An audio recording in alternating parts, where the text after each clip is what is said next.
Genesis chapter 29. Jacob resumed his journey and came to the land of the people of the east.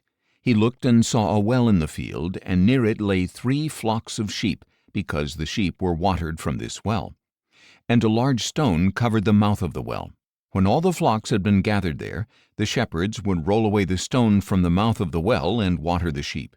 Then they would return the stone to its place over the mouth of the well. "My brothers," Jacob asked the shepherds, "where are you from?" "We are from Haran," they answered.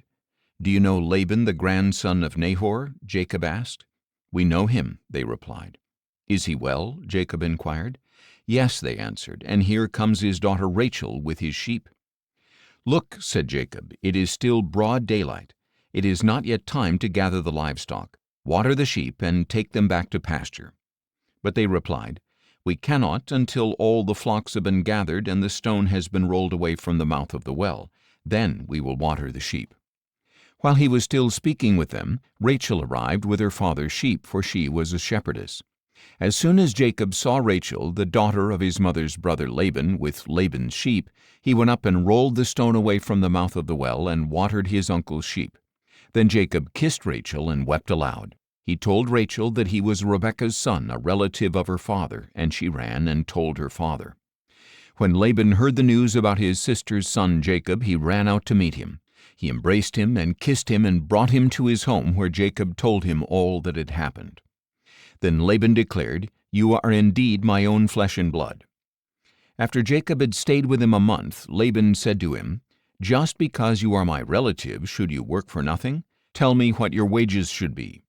Now Laban had 2 daughters. The older was named Leah, and the younger was named Rachel. Leah had weak eyes, but Rachel was shapely and beautiful.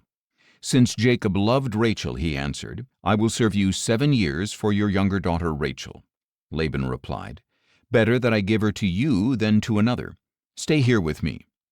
So Jacob served 7 years for Rachel, yet it seemed but a few days because of his love for her. Finally Jacob said to Laban, "Grant me my wife, for my time is complete, and I want to sleep with her." So Laban invited all the men of that place and prepared a feast. But when evening came, Laban took his daughter Leah and gave her to Jacob, and he slept with her. And Laban gave his servant girl Zilpah to his daughter Leah as her maidservant. When morning came, there was Leah. "What have you done to me?" Jacob said to Laban. "Wasn't it for Rachel that I served you? Why have you deceived me?" Laban replied, "It is not our custom here to give the younger daughter in marriage before the older. Finish this week's celebration, and we will give you the younger one in return for another 7 years of work." And Jacob did just that. He finished the week's celebration, and Laban gave him his daughter Rachel as his wife. Laban also gave his servant girl Bilhah to his daughter Rachel as her maidservant.